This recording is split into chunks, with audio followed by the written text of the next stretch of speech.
Samajwadi party का न केवल झंडा उठाया है, बल्कि मैं देख रहा हूं मेरे मंच से लेकर के आखिरी तक, जहां तक मैदान दिखाई दे रहा है मुझे, सभी लाल टोपी पहना करके समाजवादी पार्टी में जोड़ने के लिए, और यहां से समाजवादी पार्टी के प्रत्याशी नौजवान साथी इरशाद भाई जागीरदार जी का मैं बहुत बहुत धन्यवाद और आभार प्रकट करना चाहता हूं। हमारी पार्टी के विधायक रईस शेख साहब, समाजवादी पार्टी से सांसद इकरा हसन जी, विधायक नाहिद हसन जी, मंच पर उपस्थित कैलाश भाऊ जी, नरेंद्र भाऊ, महेंद्र दादा सिरसाठ, गुड्डू भाई काकर, अकील अंसारी जी, जया ताई, अमीन पटेल जी, तेजस राण सिंह, उमेश माहिले से लेकर के मैं देख रहा हूं इस सभा में बड़ी संख्या में हमारे बुजुर्ग, बड़ी संख्या में समाजवादी पार्टी के कार्यकर्ता, हमारी माताएं, बहनें, नौजवान साथी और पत्रकार बंधुओं, मैं आज धुलिया में आकर के आप सबके बीच में आकर के बहुत प्रसन्न हूं, बहुत खुश हूं। मैं सोचता था कि लखनऊ से जाकर के जब मैं धुलिया में जाऊंगा कि लोग मुझे पहचानेंगे कि नहीं पहचानेंगे, लोग हम लोगों को सुनने आएंगे न कि नहीं आएंगे। लेकिन मैं अपने पार्टी के प्रदेश के अध्यक्ष अबू आसिफ आजमी जी को और इरशाद भाई जागीरदार को बहुत बहुत धन्यवाद और आभार प्रकट करूंगा। और लग रहा है कि उत्तर प्रदेश की तरह धुलिया में भी समाजवादी पार्टी हमें दिखाई दे रही है। आज जब मैं सुबह निकला हूं, सबसे पहले आपकी और आसपास की कई जिलों की जिनकी जगह पर जाकर के लोग अपनी कामना करते हैं, देवी के दर्शन कर करके अपनी इच्छा को पूरी करने की कामना करते हैं, एक वीरा देवी के मंदिर में भी जाने का मुझे मौका मिला है। जहां मैं एक वीरा देवी मंदिर में गया हूं, वहीं मुझे हाजिरी देने का भी मौका मिला है। दाता सरकार में जाकर के मुझे हाजिरी देने का भी मौका मिला है। मैं आप सबका बहुत आभारी हूं कि भारत की जो हमारी संस्कृति रही है, जो हमारी की समाज की पहचान रही है, जो हमारे देश की पहचान है, कि चाहे हम अलग अलग धर्म के रहने वाले लोग हों, लेकिन हमारे देश की और समाज की यही खूबसूरती है कि चाहे हम किसी धर्म के बने रहें, लेकिन सब हम मिलकर के रहते हैं। न केवल आज हम मिलकर के रह रहे हैं, हजारों हजार सालों से हम मिलकर के रह रहे हैं। और दुनिया में जो हमारे देश की सबसे बड़ी पहचान है, वो हमारे देश की यही पहचान है कि कोई भी भारत आया होगा, भारत ने उसे अपना लिया और भारत को अपना करके वो अपना हो गया। इसीलिए ये धरती वो है, न जाने कितने धर्मों को यहाँ पर रहने का मौका दिया है। न केवल धर्म मिलकर के रह रहे हैं, बल्कि इसी धरती में बहुत सारे धर्म बनकर के आज समाज को जोड़ने का काम कर रहे हैं। जहां हमारे समाज की ये पहचान है कि हम भाईचारे के साथ रह रहे हैं। और हमारे साथियों ने, जिस किसी ने भी इतिहास पढ़ा होगा और जो कोई भी कभी ये पढ़ते होंगे कि जब हमारे देश के स्वामी विवेकानंद जी जब अमेरिका गए और अमेरिका जाकर के जब उन्हें भाषण देने का मौका मिला, तो उन्होंने कहा कि मैं उस धरती से आया हूं जो धरती सबको स्वीकार कर लेती है, न केवल स्वीकार करती है, बल्कि वो धरती है जिसके जहां पर सबसे ज्यादा टॉलरेंस है, एक्सेप्टेंस है, कि जहां कोई आया उसे अपना बना करके दे दिया। लेकिन आज जब हम माहौल देखते हैं तो भारतीय जनता पार्टी के लोग हमारे और आपके बीच में नफरत फैलाने का काम करते हैं। ये नफरत फैलाने वालों को यहां से संदेश हमारे इरशाद भाई ने बहुत सफाई से दे दिया है। समाजवादियों ने बहुत सफाई से यहां पर एक संदेश भेजने का काम किया है। जिस प्रदेश से हम लोग आते हैं वहां पर बुलडोजर से डराने का काम करते हैं, बुलडोजर से डराने का काम। लेकिन इस बार इरशाद भाई ने बुलडोजर से ही हम लोगों पर फूल बरसाने का काम किया। मैं इरशाद भाई का बहुत बहुत धन्यवाद देना चाहता हूं। मैं उनसे कहूंगा कि जो बुलडोजर लेकर के लोगों को डरा रहे हैं, कम से कम धुले के लोगों की दिल की आवाज सुनने के यहाँ के लोग अपने बुलडोजर पे फूल लेकर के फूल से एक दूसरे को जोड़ करके स्वागत करने का काम करते हैं। न केवल हम लोगों को फूल से स्वागत किया है, बल्कि महाराष्ट्र की जो पहचान है वो हमारे सर पे फेटा पहना करके जो सम्मान किया है, उसको हम समाजवादी लोग कभी भूल नहीं सकते। हम लोग कभी भूल नहीं सकते। हम आपको भरोसा दिलाने आए हैं कि ये चुनाव जो होने जा रहा है, ये महाराष्ट्र का ऐतिहासिक चुनाव होने जा रहा है। हमारे बहुत सारे लोग जो यहां मौजूद होंगे, उन्होंने देखा होंगे, न जाने कितने चुनाव देखे होंगे, लेकिन इतने दलों के साथ, इतने बड़े गठबंधनों के साथ कभी चुनाव नहीं देखा होगा। इसलिए जहां ये महाराष्ट्र का चुनाव है, वहीं देश का एक ऐसा चुनाव है जहां पर ऐतिहासिक फैसले से न केवल महाराष्ट्र की राजनीति बदलेगी, बल्कि देश की राजनीति भी बदलने का काम करेगी। हम लोग देखते हैं कि जहां पर महाराष्ट्र में महायुति गठबंधन की सरकार चल रही है, ये महायुति गठबंधन की सरकार जरूर है, लेकिन महाराष्ट्र की जनता को महादुखी करने का काम इन्होंने किया है। इतना दुखी कभी लोग नहीं हुए होंगे जितना यह महायुति की सरकार ने महादुखी किया है। और जिन लोगों ने कभी आंकड़े पढ़े होंगे और आज की खबर सुनी होगी, हमारा देश गरीबी में तो है ही है बहुत पीछे, लेकिन भारतीय जनता पार्टी और इनके सहयोगी लोगों ने महाराष्ट्र को तो खोखला किया ही है, देश को भी खोखला कर दिया। और देश को इतना खोखला कर दिया है कि जब दुनिया में हमारे देश की गिनती होती है, तो सोचिए हम लोग भुखमरी में दुनिया में अपना 5वां नंबर जो देशों का होता है उसमें सबसे आगे पाए जाते हैं। क्या कोई कल्पना कर सकता है? भारतीय जनता पार्टी ने तो सपना यह दिखाया था कि दुनिया की सबसे बड़ी अर्थव्यवस्था बन जाएगी हमारा भारत, लेकिन जब आज सूची निकल रही है तो हमारा देश जो भुखमरी के आंकड़े आए हैं, जो भुखमरी में सबसे ज्यादा भुखमरी के देश हैं, उन 5 देशों में सबसे ज्यादा ऊपर अगर कोई देश दिखाई दे रहा है तो भारत दिखाई दे रहा है। और मेरे अगर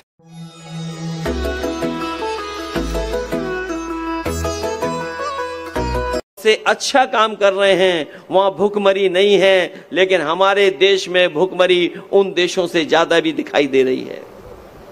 जहां महाराष्ट्र को खोखला किया है, वहीं पिछले लोकसभा के चुनाव के बाद ये भारतीय जनता पार्टी के इस गठबंधन के लोग हार की हताश में हैं। हार की हताशा इतनी है कि इन्होंने पैसे का बंदर बांट किया है, धन संपत्ति का बंदर बांट किया है। अभी तक तो सड़कों पे बंदर बांट किया था, सड़कों को लेकर के, विकास की सड़कें जो बननी थी वहां बंदर बांट हुआ। वहीं हमें देखने को मिली वो तस्वीर जहां पर हमारे छत्रपति शिवाजी महाराज, उनकी जो प्रतिमा थी, जो नई लगी थी, वो भी टूट गई। इसलिए ये जो हमारे छत्रपति महाराज जी की प्रतिमा पे जो घपला घोटाला करने वाले लोग हैं, उनको भी महाराष्ट्र की जनता इस बार छोड़ने वाली नहीं है, क्योंकि महाराष्ट्र का सम्मान को बचाने का भी चुनाव है। ये महाराष्ट्र के लोगों का अपना चुनाव है। जिन लोगों ने प्रतिमा लगा करके भ्रष्टाचार किया हो, पैसे में बंदरबांट की हो, उनके खिलाफ भी यहां की जनता दिखाई देगी।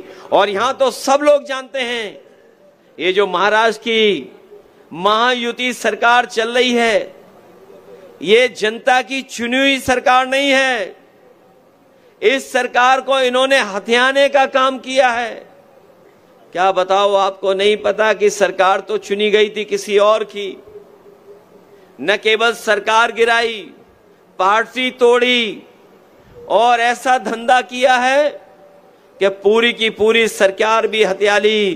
क्या ये महाराष्ट्र की जनता कभी स्वीकार कर सकती है? अब इस बार चुनाव आने वाला है और चुनाव में मुझे पूरा भरोसा है कि महाराष्ट्र की जनता इस बार महायुति गठबंधन को हरा करके अपने सम्मान को बचाने का काम महाराष्ट्र की जनता करेगी। ये लोग जो सत्ता में बैठे लोग हैं, इन्हें महाराष्ट्र को इतना पीछे छोड़ दिया है कि जो महाराष्ट्र लोगों को नौकरी और रोजगार देता था, महाराष्ट्र में लोग इसलिए आते थे कि यहां नौकरी और रोजगार मिल जाएगा, लेकिन दिल्ली और महाराष्ट्र की सरकार ने यहां के कारखाने और उद्योग को चौपट कर दिया है। लोगों के हाथ में न नौकरी है न रोजगार है। और महाराष्ट्र में लगने वाली इंडस्ट्री जो महाराष्ट्र में लग जाती, वो महाराष्ट्र में नहीं लगने दी, ये अपने गुजरात में लेकर के गए हैं। गुजरात का के जाकर के अपने प्रदेशों में कारखाने लगा रहे हैं। महाराष्ट्र के कारखाने जो महाराष्ट्र में लग जाते, वो महाराष्ट्र में नहीं लगे हैं, गुजरात में जाकर के लगे हैं। इसलिए मैं आपसे कहना चाहता हूं, इन बीजेपी वालों की हमारे आम लोगों की रोजी रोटी पर बुरी नजर रख रहे हैं, और जो बुरी नजर रखते हैं उनके खिलाफ जनता लड़ने का काम करती है, जनता हटाने का काम करती है। हम लोग उत्तर प्रदेश जहां से आए हैं, हम लोगों ने इन्हें देखा है कि किस तरीके से ये लोग वादे करते थे। याद होगा, इन्होंने अच्छे दिन का वादा किया था, लेकिन सत्ता में आए तो इससे ज्यादा बुरे दिन हमने और आपने नहीं देखे। जब बेरोजगारी बढ़ गई, महंगाई बढ़ गई, इन्होंने कारखाने बेच दिए, बैंकों का पैसा डुबा दिया, और एक ऐसा भी समय देश ने देखा कि जब लोगों के अपनी कमाई के पैसे जो उनके पास रखे थे, वो रुपया बंद कर दिए, बैंकों से नोटबंदी कर दी। जो लोगों ने अपनी मेहनत से कमाया था, नोटबंदी का परिणाम ये हुआ कि हमारे कारखाने बंद हो गए, उद्योग खत्म हो गए, और नोटबंदी का परिणाम ये हुआ कि आज महंगाई हो गई है। इसलिए हम आपसे निवेदन और अपील करने आए हैं कि हम लोगों ने उत्तर प्रदेश में तो इनका मुकाबला कर लिया है। ये बड़े बड़े सपने दिखा रहे थे उत्तर प्रदेश में कि उत्तर प्रदेश को बदल देंगे, उत्तर प्रदेश की अर्थव्यवस्था ऊंचाई तक पहुंचा देंगे। वहां की जनता समझ गई, वहां का किसान समझ गया, उन्होंने भारतीय जनता पार्टी को हराने का काम किया है। हम जब देखते हैं कि महाराष्ट्र में जो हमारी आर्थिक राजधानी है, मुंबई जो आर्थिक राजधानी है, जहां पर सबसे ज्यादा उद्योगपति हैं, सबसे ज्यादा कारोबार करने वाले लोग रहते हैं, लेकिन उसके बावजूद भी जब हम देश के आंकड़े देखते हैं तो सबसे ज्यादा किसान और गांव में रहने वाला गरीब है, और सबसे ज्यादा किसान हमारा आत्महत्या कर रहा है। एक अर्थव्यवस्था या ऐसी व्यवस्था जहां पर ये कहते हो कि हम खुशहाल बना देंगे, लेकिन हमारे किसान के हाथ में कुछ नहीं आ रहा है, और किसान के जीवन को बदलने के लिए इनके पास पैसा नहीं है। इनके पास जो कुछ पैसा है वो बड़े बड़े उद्योगपतियों की मदद करने के लिए है। अगर वही पैसा जिससे उद्योगपतियों की मदद कर रहे हैं, अगर उसी पैसे से किसान की मदद होती तो हमारा किसान आत्महत्या नहीं करता। हमारे नौजवान के हाथ में रोजगार होता, नौकरी होती और हमारी माताएं बहनें भी अपना घर परिवार अच्छी तरह चला सकती थी। ये रोजगार नहीं दे पाए हैं, नौकरी नहीं दे पाए। ये चुनाव आ गया तो माताओं बहनों के अकाउंट में पैसा पहुंचाना शुरू कर दिया।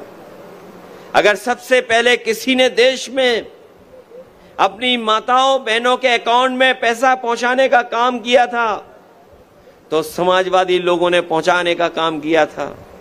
आज जो महाराष्ट्र हमारी माताओं बहनों के पैसे दे रही, मदद कर रही है, उनकी इतनी मदद से काम चलने वाला नहीं है।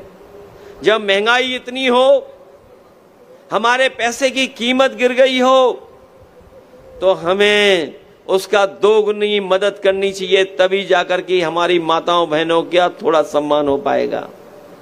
जहां इलाज को लेकर के इरशाद भाई ने कहा कि यहां पर इलाज नहीं है, मशीन सरकार नहीं लगा पा रही है, दवाई भी नहीं मिल पा रही, और जो सरकारी व्यवस्था होनी चाहिए थी इलाज को लेकर के आपके जिले में, वो भी नहीं है। लोगों को मजबूरी में बड़े बड़े शहरों में जाना पड़ता है, लोगों को मुंबई जाना पड़ता, नासिक जाना पड़ता, और जिलों में जाकर के इलाज करना पड़ता है। हम आपको भरोसा दिलाते हैं, पढ़ाई के लेकर के, आपके रोजगार को लेकर के और आपके अस्पताल दवाई के इलाज को लेकर के जो भी इरशाद भाई काम करेंगे, हम उनका सहयोग और मदद करने का काम करेंगे। क्योंकि जब पढ़ाई होगी, इलाज सस्ता होगा, तो हमारा समाज को भी आगे बढ़ने का मौका मिलेगा। मैं आखिरी में इतना ही कहना चाहता हूं, महाराष्ट्र में हम लोग समय समय पर सीटें जीते हैं, समय समय पर हम लोगों ने सरकार चलाने में मदद करने का काम किया है। मुझे याद है जब गठबंधन की सरकार बननी थी तो सभी दल अबू आसिम आजमी साहब को और हमारे विधायकों को ढूंढ रहे थे। उस समय भी अगर किसी ने सरकार बनाने में सहयोग करने का काम किया था, कांग्रेस, एनसीपी और शिवसेना की जो सरकार बनी थी, उसमें समाजवादी पार्टी ने पूरा का पूरा साथ देने का काम किया था। आज भी हम सेकुलर सरकार बनवाना चाहते हैं। जिस तरीके से हम लोगों ने और दलों को साथ लेकर के काम किया है, हमें पूरा भरोसा है कि जिस समय चुनाव होगा, इरशाद भाई जागीरदार हमारे यहां पर चुनाव लड़ेंगे और जीत करके जाकर के विधानसभा में काम करने का काम करेंगे। इसलिए इनकी मदद करिए, आप इनका सहयोग करिए। और इनका चुनाव चिन्ह तो इतना आसान है, साइकिल। डीजल पेट्रोल महंगा हो सकता है, लेकिन साइकिल को न डीजल की जरूरत है न पेट्रोल की जरूरत है, और साइकिल आम लोगों की सवारी है। इसलिए साइकिल को तो नहीं भूल जाएंगे आप। हमारे इरशाद भाई को हम लोग चुनाव लड़ाएंगे और जिता करके आप भेजना, हम उनके साथ खड़े होंगे। आप ये आपके सुख दुख में खड़े होंगे। जो कुछ भी हमें मदद करनी होगी, हम लोग इनकी मदद कर करके इनको आगे बढ़ाने का काम करेंगे। न केवल ये चुनाव आपका है, महाराष्ट्र का चुनाव देश की राजनीति को बदलने वाला चुनाव है। मैंने पहले भी कहा, ये ऐतिहासिक चुनाव है। इस चुनाव का परिणाम आएगा, बीजेपी हारेगी, सरकार यहां हटेगी, और जब महाराष्ट्र में सरकार हटेगी तो दिल्ली की भी सरकार हट जाएगी, और दिल्ली की सरकार हट जाएगी तो जो बुलडोजर लेके चलते हमारे मुख्यमंत्री, वो भी हट जाएंगे। इसलिए महाराष्ट्र का चुनाव हराइए और उत्तर प्रदेश का भी सरकार बदलने का काम करेगा। ये बात तो आप समझ रहे होंगे, क्योंकि दिल्ली की सरकार चलने वाली सरकार नहीं है, वो सरकार गिरने वाली सरकार है। और ये सरकार जो बनी है वो हत्या के सरकार बनाई है, और ये जमीन तो उन लोगों की है जिन्होंने समय समय पर सामाजिक लड़ाई लड़ने का काम किया है। बाबा साहब भीमराव अंबेडकर जी की कर्मस्थली है ये। हमारे सामाजिक न्याय के तमाम पुरोधा, चाहे ज्योतिबा फूले जी हों, साहू जी महाराज हों, से लेकर के समय समय पर यहां पर सामाजिक सद्भावना, सामाजिक न्याय की आवाज उठी है। जो लोग संविधान बदलना चाहते हैं वो ये याद रखें कि महाराष्ट्र और महाराष्ट्र की धरती बाबा साहब भीमराव अंबेडकर जी की कर्म भूमि रही है। जो लोग संविधान बदलेंगे उनको बदलने का काम यहाँ की जनता करेगी। ये संविधान जो बदलने निकले हैं उनको संविधान बदलने नहीं दिया जाएगा। मैं आपसे कहना चाहता हूं कि जो उत्साह और जोश, जो समर्थन हमें दिखाई दे रहा है, हमें पूरा भरोसा है कि यहां से इरशाद भाई जागीरदार बहुत अच्छा जीत करके जाएंगे। आज के समय पर पढ़े लिखे लोग राजनीति में कम आते हैं। इरशाद भाई जागीरदार पढ़े लिखे भी हैं। पढ़े लिखे होने के साथ साथ दुनिया के दूसरे देश भी देखे हैं। वो देश जो हमारे देश से बहुत आगे हैं, और सबसे बड़ी बात ये कम उम्र के हैं। और जो कम उम्र का होता है वो लंबे दिनों तक आपकी सेवा कर सकेगा, आपके लंबे समय तक आपके साथ रह सकेगा। इसलिए एक पढ़े लिखे, एक दुनिया को समझने वाले नौजवान, उसकी मदद करना, इसीलिए हम लोग आए हैं। आज तो चुनाव जब शुरू हुआ तब आए हैं, और बीच में भी हम लोग को मौका मिलेगा तो आपके बीच में आकर के इरशाद भाई जागीरदार के लिए हम आपसे समर्थन और सहयोग मांगने आएंगे। मुझे पूरा भरोसा है इनको जिता करके आप विधानसभा में पहुंचा देना, हम इनका पूरा सहयोग और समर्थन करेंगे। बहुत बहुत बधाई इस ऐतिहासिक कार्यक्रम के लिए। ये जो सम्मान देने का काम किया है, मैं उसके लिए आपका बहुत बहुत आभारी हूँ। ये ऐसी यादगार सभा हुई है जो हम लोगों को जीत की तरफ ले जाएगी। बहुत बहुत धन्यवाद, बहुत बहुत बधाई आप सबकी। अखिलेश भैया आगे